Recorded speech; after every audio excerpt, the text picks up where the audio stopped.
주 없이 살 수 없는 세월이 흐르고 이 깊은 고독 속에 내 생명 끝나도 사나운 풍랑일 때 날 지켜주시니 내 곁에 계신 주님 늘 힘이 됩니다. 아멘.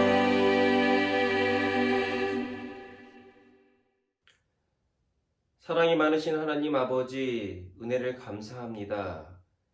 오늘도 우리에게 새날을 허락하시고 또 우리 가운데 행하실 일들을 기대하며 하루를 맞습니다. 때로는 힘들고 지친 일상 때문에 소망이 없어 보이지만 이 상황 가운데 나를 통해서 일하실 하나님의 은혜를 기대하게 하여 주시고 그 은혜가 끝이 없음을 늘 고백하며 증거하는 복된 삶 되도록 붙잡아 주시옵소서. 오늘 하루도 기대합니다. 나를 통해 역사하시고 하나님께서 예배하신 은혜와 복이 차고 넘치는 귀한 하루 되도록 인도하여 주옵소서. 감사드리오며 예수님의 이름으로 기도드리옵나이다. 아멘.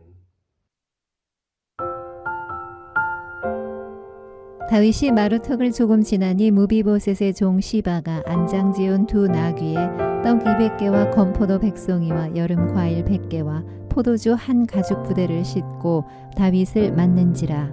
왕이 시바에게 이르되 네가 무슨 뜻으로 이것을 가져왔느냐 하니 시바가 이르되 나귀는 왕의 가족들이 타게 하고 떡과 과일은 청년들이 먹게 하고 포도주는 들에서 피곤한 자들에게 마시게 하려 함이니이다. 왕이 이르되 네 주인의 아들이 어디 있느냐 하니 시바가 왕께 아뢰되 예루살렘에 있는데 그가 말하기를 이스라엘 족속이 오늘 내 아버지의 나라를 내게 돌리리라 하나이다 하는지라. 왕이 시바에게 이르되 무비보셋에게 있는 것이 다 네 것이니라 하니라. 시바가 이르되 내가 절하나이다. 내 주 왕이여 내가 왕 앞에서 은혜를 입게 하옵소서 하니라. 다윗 왕이 바후림에 이름에 거기서 사울의 친족 한 사람이 나오니 게라의 아들이요 이름은 시므이라. 그가 나오면서 계속하여 저주하고 또 다윗과 다윗 왕의 모든 신하들을 향하여 돌을 던지니 그때 모든 백성과 용사들은 다 왕의 좌우에 있었더라.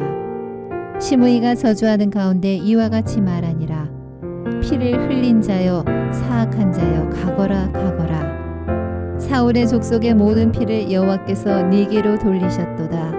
그를 이어서 네가 왕이 되었으나 여호와께서 나라를 네 아들 압살롬의 손에 넘기셨도다. 보라 너는 피를 흘린 자이므로 화를 자초하였느니라 하는지라.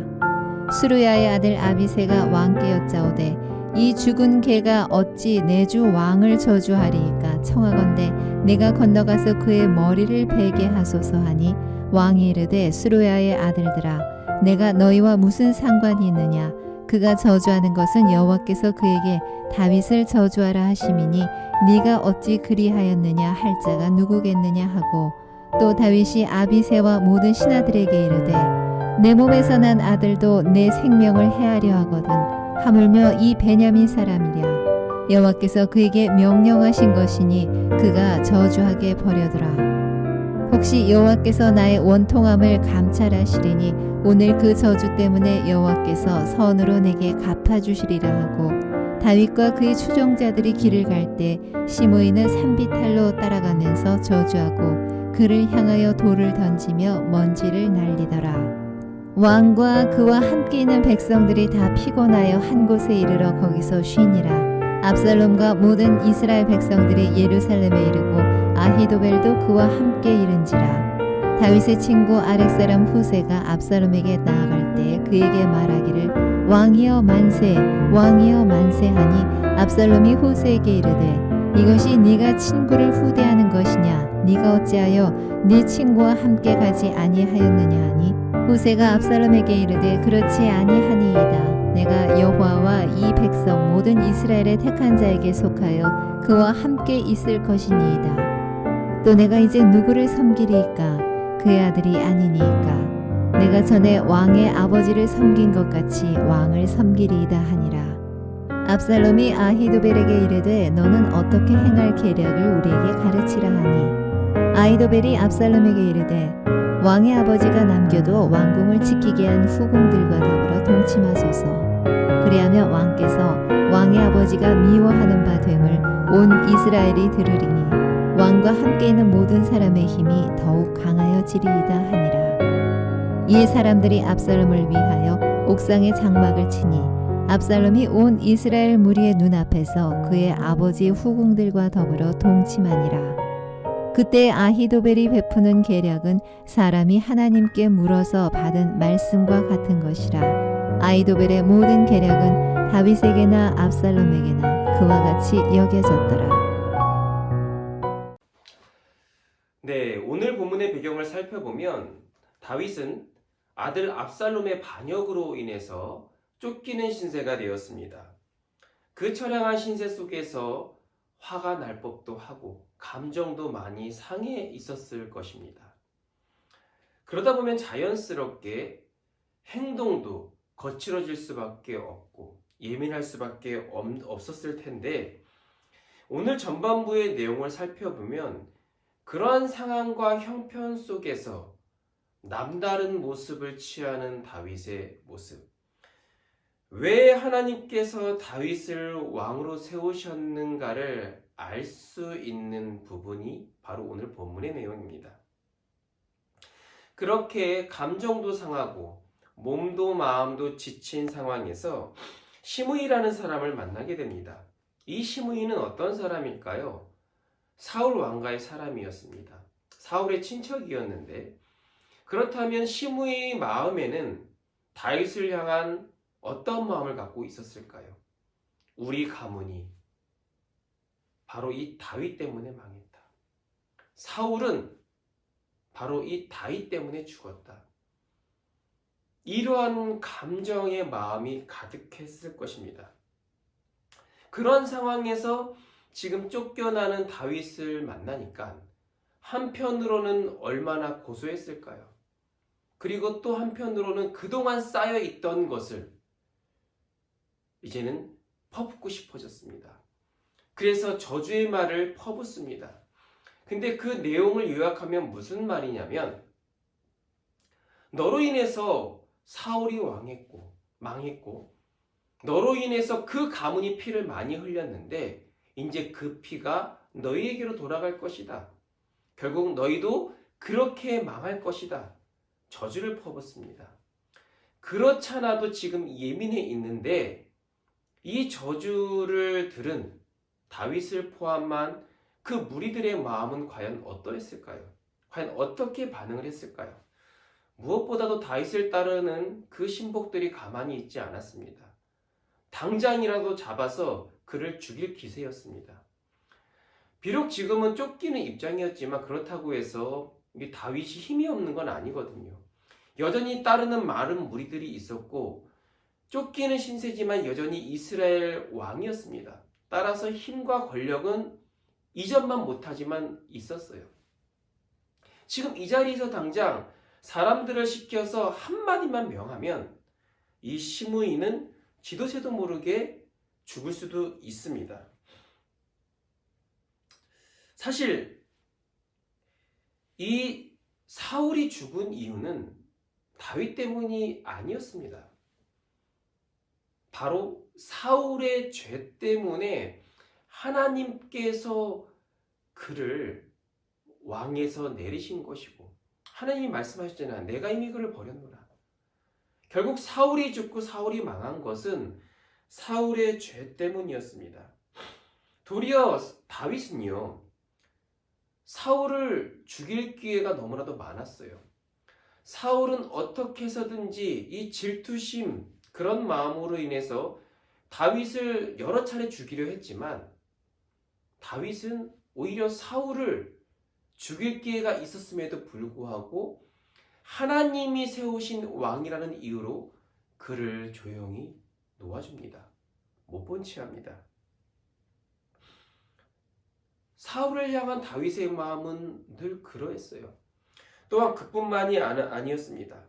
결국은 전쟁에서 패배하고 사울도 죽고 그의 절친이었던 요나단이 다 죽었을 때도 마지막으로 사울의 친족을 그 씨앗을 찾기 시작합니다. 그래서 찾은 사람이 누굽니까? 바로 무비보셋. 사울의 손자이자 요나단의 아들인 무비보셋을 찾게 되는데요. 이미 패망한 가문의 그 씨는 사실은 의미가 없습니다. 힘이 없습니다. 그런데 다윗은 그 무비보셋을 걷어들이고 이전에 사울이 가졌던 그 재산을 다 그에게 돌려줍니다. 또한 그뿐만이 아니었어요. 늘 밥 먹는 자리에 무비보셋을 같이 하게 하고 아들처럼 왕자처럼 대우해줬어요. 이렇게 사울을 위해서 또 그 자손들을 위해서 힘을 써왔던 다윗인데 이 시므이는 어떻습니까? 늘 결과만을 보고 다윗에게 그 책임을 전가를 한 거예요. 얼마나 억울하겠습니까? 사실 여호와를 떠나서 시므이가 이렇게 반응을 한다는 것은 자기 목숨을 걸고 하는 거였어요. 다윗 입장에서는 되게 억울할 수도 있고 그런 시므이의 행동이 못마땅해서 그를 그 자리에서 없앨 수도 있었지만 다윗은 그런 시므이의 저주에 흥분하지 않았습니다. 그의 행동에 반응하지 않았습니다. 도리어 어떻게 하면 참 그럴 수도 있겠다라고 수긍을 하면서 자신을 한 번 더 돌아보는 계기로 삼았습니다. 그리고 그러한 저주가 퍼붓는 그런 상황에서 그는 자신이 판단하는 게 아니라 하나님이 판단해 주실 것을 믿었습니다. 바로 여기서 한 번 더 성숙한 다윗을 볼 수가 있는데요. 그래서 오늘 본문의 12절의 말씀에 보면 이런 말씀이 있습니다.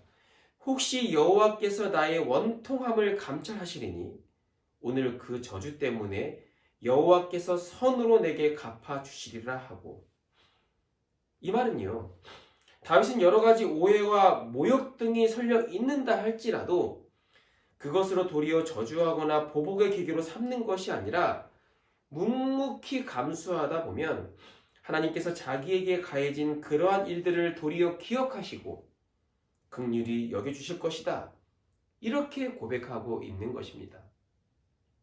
저는 문득 이 말씀을 들으면서 형들에게 팔려간 요셉을 떠올렸습니다. 서러움, 억울함, 수많은 위기가 결국 형들 때문이라는 원망의 마음을 가질 수 있었지만 나중에 총리가 돼서 큰 권력이 있었을 때에 형들 앞에 선 이 요셉의 고백은 무엇이었습니까? 창세기 50장 20절을 보면 당신들은 나를 헤아려 하였으나 하나님은 그것을 선으로 바꾸사 오늘과 같이 많은 백성의 생명을 구원하게 하시려 하셨나니. 이것은 요셉이 지금 든 마음이 아니라 지금까지 힘들지만 어려운 시절이 있었지만 늘 이러한 마음으로 살아왔다라는 거예요. 하나님의 뜻하신 바가 있고 하나님이 나의 상황을 분명히 다 아실 것이다. 나는 그것을 믿고 지금의 상황을 나중에는 분명히 선으로 바꿔줄 것이다. 그래서 지금의 억울함도 지금의 아픔도 다 하나님께 내어 맡긴다. 이러한 고백으로 살아왔다라는 겁니다. 사실 우리는 억울한 것을 참지 못합니다.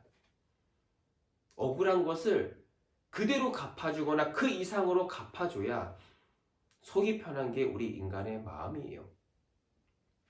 한동안 이슈가 되었던 보복운전. 운전을 하다가 누가 갑자기 끼어들면 어떻습니까? 놀랍니다. 화가 납니다.